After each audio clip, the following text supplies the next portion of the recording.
Hello friends, স্বপ্নার রান্নাবান্নার নতুন একটি রেসিপিতে সবাইকে স্বাগতম। আজকে আমি ক্রিমি চিকেন ব্রেড পাকোড়া তৈরি করে দেখাবো। চলুন দেখে নেওয়া যাক আজকের এই মজাদার ব্রেড পাকোড়া তৈরি করার রেসিপি। ব্রেড পাকোড়া তৈরি করার জন্য প্রথমে আমি পুরটা তৈরি করে নিচ্ছি। তার জন্য চুলায় প্যান বসিয়ে 2 টেবিল চামচ বাটার দিয়ে বাটারটাকে গলিয়ে নিচ্ছি। বাটারটা গলে যাওয়ার পর এবার এর মধ্যে 1 টেবিল চামচ রসুন কুচি দিয়ে রসুনটাকে হালকা করে ভেজে নিচ্ছি।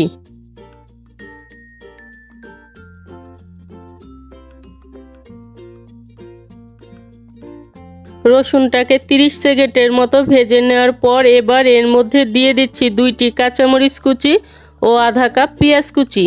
এবার এই সমস্ত উপকরণ আবারও ভালো করে ভেজে নিচ্ছি।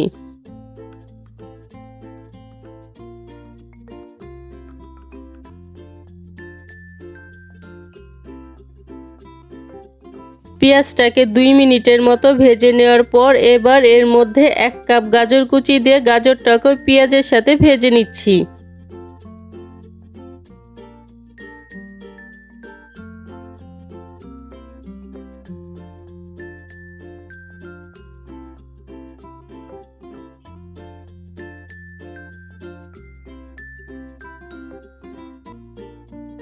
গাজরটা দিয়ে প্রায় 3 মিনিটের মতো ভেজে নেওয়ার পর এবার এর মধ্যে দিয়ে দিচ্ছি স্বাদমতো লবণ ও 1 কাপ ক্যাপসিকাম কুচি। এখানে আমি 3 কালারের ক্যাপসিকাম কুচি নিয়েছি। এবার এই সমস্ত উপকরণ আবারও ভেজে নিচ্ছি।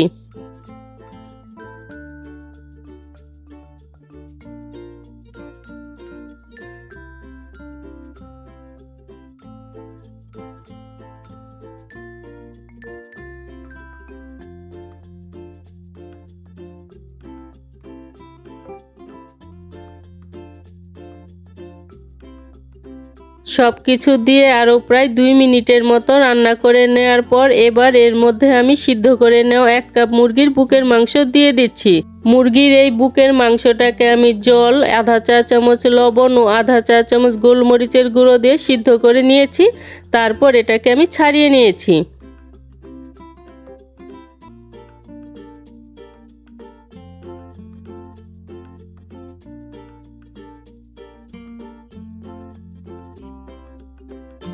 সবজির সাথে মাংসটাকে ভালো করে মিশিয়ে নেওয়ার পর এবার প্যানের একটা পাশ ফাঁকা করে এর মধ্যে 2 টেবিল চামচ ময়দা দিয়ে দিচ্ছি।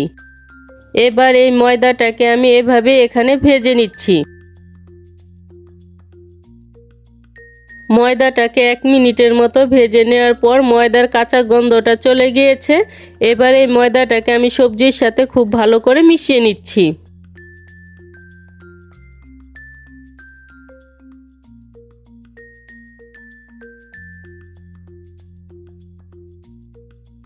ময়দাটা ভালো করে মিশিয়ে নেওয়ার পর এবার এর মধ্যে 1 কাপ লিকুইড দুধ দিয়ে দুধটাকে এই সবজির সাথে খুব ভালো করে মিশিয়ে নিচ্ছি। তবে খেয়াল রাখতে হবে এখানে যাতে কোনো রকম দলা বেঁধে না যায়।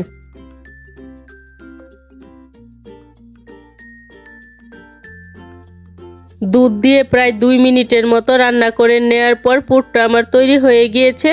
এবার এর মধ্যে আধা চা চামচ কালো গোলমরিচের গুঁড়ো ভালো করে মিশিয়ে এটাকে আমি নামিয়ে ঠান্ডা করে নিচ্ছি।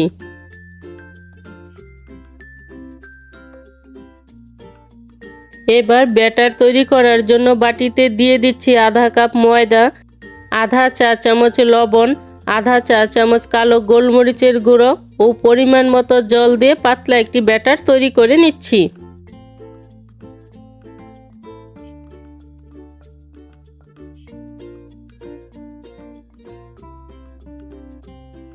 ব্যাটারটা আমার তৈরি করা হয়ে গিয়েছে আর ব্যাটারের ঘনত্বটা ঠিক এরকম হবে। ব্রেড পাকোড়া তৈরি করার জন্য এখানে আমি কিছু ব্রেড নিয়েছি। এবার চাকুর সাহায্যে ব্রেডের চারদিকের লাল অংশটাকে আমি ফেলে দিচ্ছি।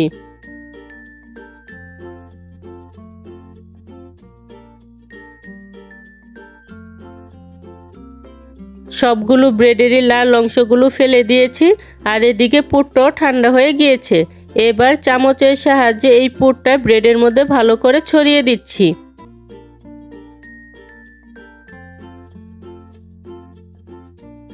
পুরটা ব্রেডের উপর ভালো করে বসিয়ে দেওয়ার পর আরেকটি ব্রেড দিয়ে এটাকে আমি ঢেকে দিচ্ছি। এবার চাকুর সাহায্যে মাঝ বরাবর কেটে নিচ্ছি। এভাবে আমি সবগুলো ব্রেডই তৈরি করে নিচ্ছি।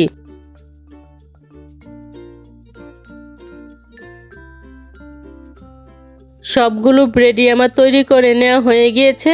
এবারে ব্রেডের টুকরোগুলোকে ব্যাটারে চুবিয়ে ব্রেড ক্রামে গড়িয়ে নিচ্ছি।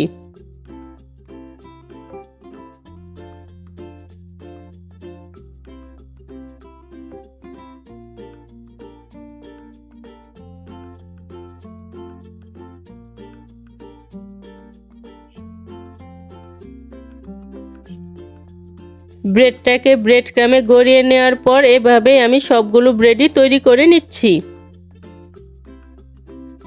সবগুলো ব্রেডই ব্রেড ক্রামে গড়িয়ে নেওয়ার পর এবার এগুলোকে আমি 10 মিনিটের জন্য নর্মাল ফ্রিজে রেখে দিব। 10 মিনিট ফ্রিজে রাখার পর ব্রেডের টুকরোগুলোকে আমি বের করে নিয়েছি।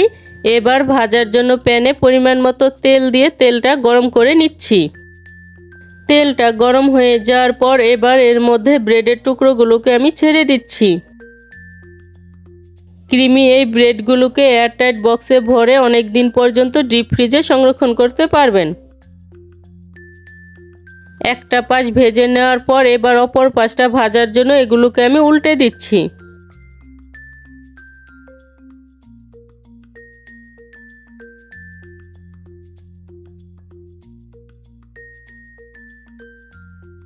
ব্রেডগুলো আমার সোনালি রং হয়ে এসেছে। এবার এগুলোকে আমি তেল থেকে তুলে নিচ্ছি আর বাকি থাকা ব্রেডগুলো আমি একইভাবে ভেজে নিচ্ছি। এবার পছন্দ মতো সাজিয়ে পরিবেশন করে নিলেই তৈরি হয়ে যাবে ক্রিমি চিকেন ব্রেড পাকোড়া। যদি এই ক্রিমি চিকেন ব্রেড পাকোড়ার রেসিপিটি ভালো লেগে থাকে তাহলে স্বপ্নার রান্নাবান্না চ্যানেলটি সাবস্ক্রাইব করে পাশে থাকা বেল আইকনে প্রেস করতে ভুলবেন না। আজকের মতো এখানে বিদায় নিচ্ছি। দেখা হচ্ছে পরবর্তী নতুন কোনো রেসিপিতে।